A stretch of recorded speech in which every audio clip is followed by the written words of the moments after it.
نبی کریم صلی اللہ تعالی علیہ وسلم جب حجۃ الوداع سے واپس ہوئے تو راستے میں حضرت بریدہ اسلمی رضی اللہ تعالیٰ عنہ نے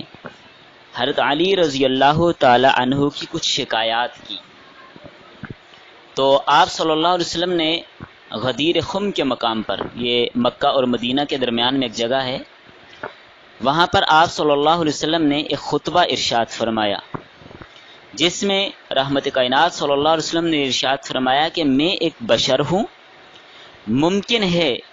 کہ عن قریب میرے رب کی طرف سے، میرے اللہ کی طرف سے کوئی قاصد مجھے بلانے کے لیے آ جائے اور میں اس دعوت کو قبول کروں۔ اس کے بعد اہل بیت کی محبت کی تاکید فرمائی آپ صلی اللہ علیہ وسلم نے،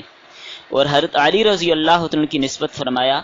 من کنت مولاہ فعلی مولاہ، جس کا میں دوست ہوں علی بھی اس کا دوست ہے، جس کا میں دوست ہوں علی بھی اس کا دوست ہے۔ تو یہ خطبہ ارشاد فرمانے کے بعد حضرت عمر رضی اللہ تعالیٰ عنہ نے حضرت علی رضی اللہ عنہ کو مبارکباد پیش کی،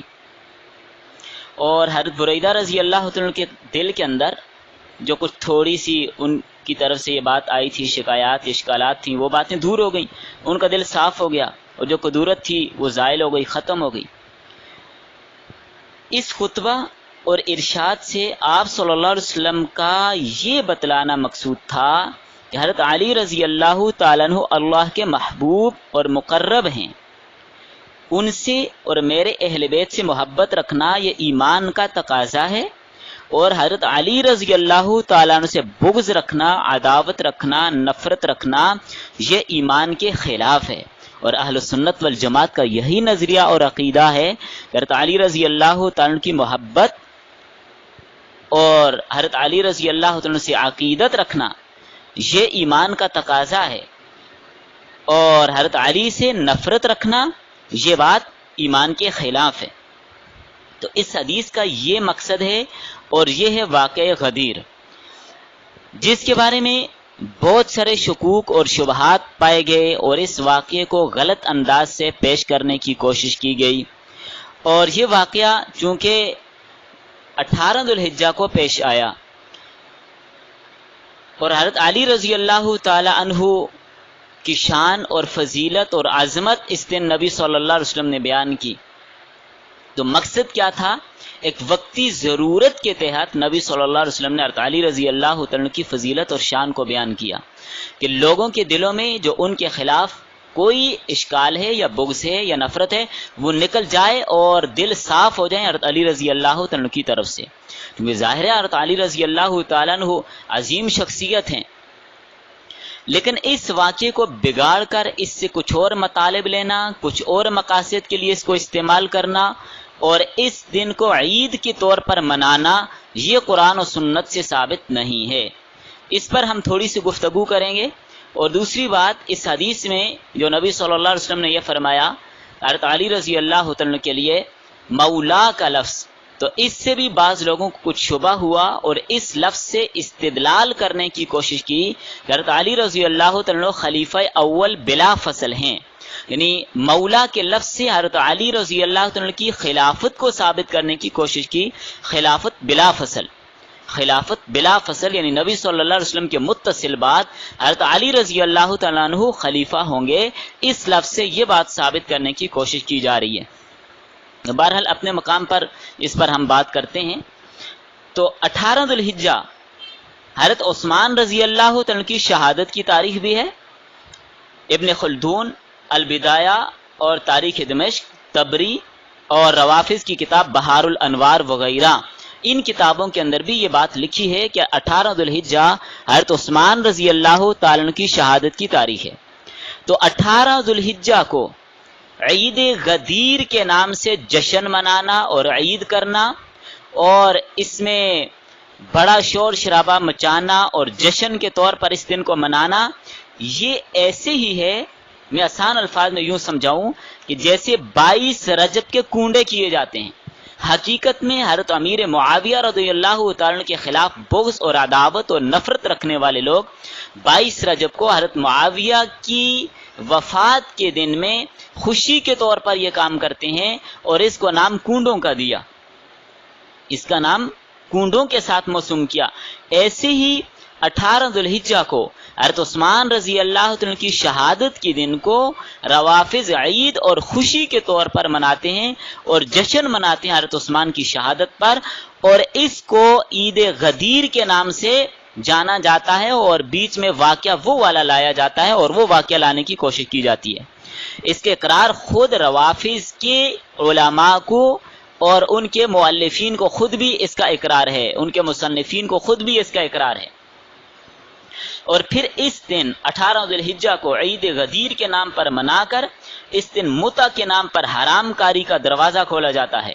اشتہارات چھپتے ہیں، اجتماعی طور پر متع کے لیے اشتہارات چھاپے جاتے ہیں، دعوت دی جاتی ہے، اور متع کے متعلق من گھڑت فضائل بیان کیے جاتے ہیں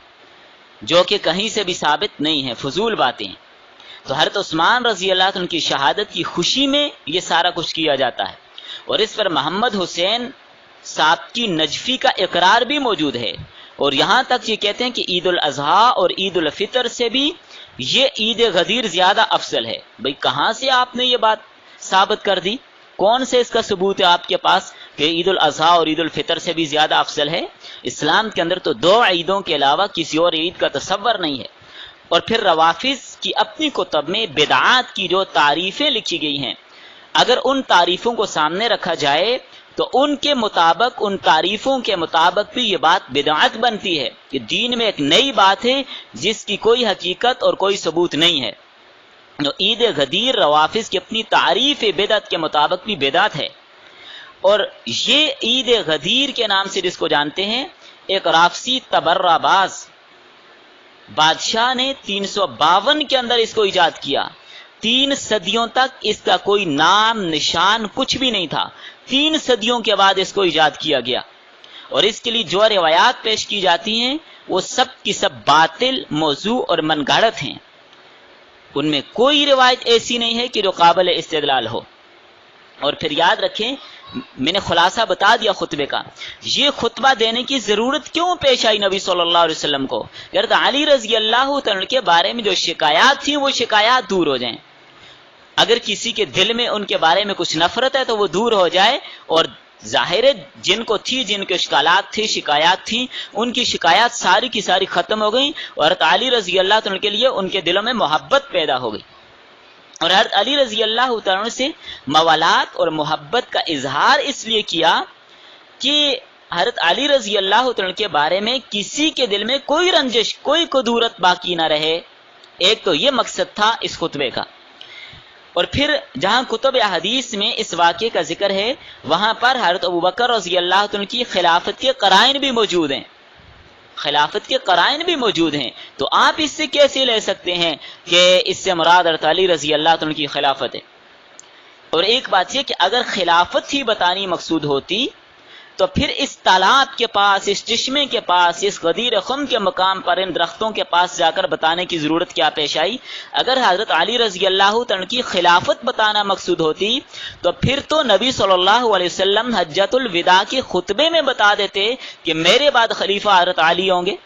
کہ دور اور نزدیک سے ہر طرف سے جو سارے لوگ جمع ہیں، سارے لوگ آئے ہوئے ہیں، کسی کو اشکال اور اختلاف ہوتا ہی نہ، سارے لوگ وہاں پر موجود تھے۔ اس وقت آپ صلی اللہ علیہ وسلم فرما دیتے کہ میرے بعد خلیفہ علی ہوں گے، وہاں پر بتا دیتے، یہاں پر بتانے کی کیا ضرورت پیش آ گئی تھی؟ اور ایک بات یہ کہ مولا سے خلافت پہ استدلال کرنا یہ بھی درست نہیں ہے، چونکہ مولا کے بہت سارے معانی ہیں، اہل لغت نے بہت سارے معانی لکھے ہیں۔ امام ابن اسیر رحمہ اللہ لکھتے ہیں کہ مولا کا معنی پروردگار ہے، مالک ہے، اور اسی طرح اس کا معنی، ایک معنی اس کا سردار بھی ہے، محسن بھی ہے، آزاد کرنے والا بھی ہے، اور آزاد کیا ہوا یہ بھی مولا کا معنی ہے، مددگار بھی مولا کا معنی ہے، محبت کرنے والا یہ بھی مولا کا معنی ہے، اور فرما بردار یہ بھی مولا کا معنی ہے، پڑوسی، چچا زاد بھائی، عہد و پیمان، یہ سارے مولا کے معنی ہیں، عقد کرنے والا، داماد، غلام، احسان مند۔ یہ النہایہ کی جلد نمبر 5 میں یہ تقریباً امام ابن اسیر رحمہ اللہ نے مولا کے یہ معانی لکھے ہیں، اور دیگر اہل لغت نے اس سے زیادہ معانی بھی مولا کے لکھے ہیں۔ اور پھر معنی کا جو تعین کیا جاتا ہے وہ سیاق اور سباق کے ساتھ کیا جائے گا کہ یہاں پر مولا سے کیا مراد ہے۔ تو احادیث کے دوسرے طرق کو دیکھتے ہوئے، سیاق اور سباق کو دیکھتے ہوئے یہاں پر مراد اس سے یہی ہے کہ حضرت علی رضی اللہ تعالی عنہ کی دوستی اور محبت مراد ہے، کہ میں جس کا دوست ہوں علی بھی اس کا دوست ہے، جو میرے ساتھ محبت کرتے ہیں علی کے ساتھ بھی وہ محبت کرے۔ یہاں پر سارے سیاق اور سباق کو دیکھتے ہوئے اس سے یہی مراد ہے اور یہی معنی ہے۔ اس سے مراد خلیفہ اول بلا فصل ہرگز نہیں ہے۔ اور اگر مولا سے خلافت ہی مراد لینی ہے تو پھر اس کا کیا معنی ہوگا؟ فَإِنَّ اللَّهَ هُوَ مَوْلَاهُ وَجِبْرِيلُ وَصَالِحُ الْمُؤْمِنِينَ، یہاں پر آپ کیا معنی کریں گے؟ اور یہاں پر آپ کیا معنی کریں گے؟ مأواکم النار ہی مولاکم وبئس المصیر۔ اور حضرت زید رضی اللہ تعالیٰ عنہ سے بھی نبی صلی اللہ علیہ وسلم نے فرمایا انت اخونا و مولانا، یہاں پر آپ کیا معنی کریں گے؟ تو بات کو سمجھیں، یہاں پر حضرت علی رضی اللہ تعالیٰ عنہ کے لیے جو مولا کا لفظ استعمال کیا ہے تو اس سے مراد محبت ہے، اس سے مراد مودت ہے، دوستی ہے، یہ مراد ہے۔ اور پھر نبی صلی اللہ علیہ وسلم نے یہ بھی فرمایا اے اللہ جو حضرت علی سے محبت رکھتا ہے تو اس سے محبت رکھ، اور جو علی سے بغض رکھتا ہے تو اس سے بغض رکھ۔ تو یہ سارے قرائن یہ بتا رہے ہیں کہ حضرت علی رضی اللہ عنہ کی محبت بتلانا یہاں پر مقصود ہے۔ حدیث کا مقصد فقط حضرت علی رضی اللہ تعالیٰ عنہ کی محبت کا وجوب اور اس کی فرضیت بیان کرنا ہے۔ امامت اور خلافت سے اس کا کوئی تعلق نہیں ہے،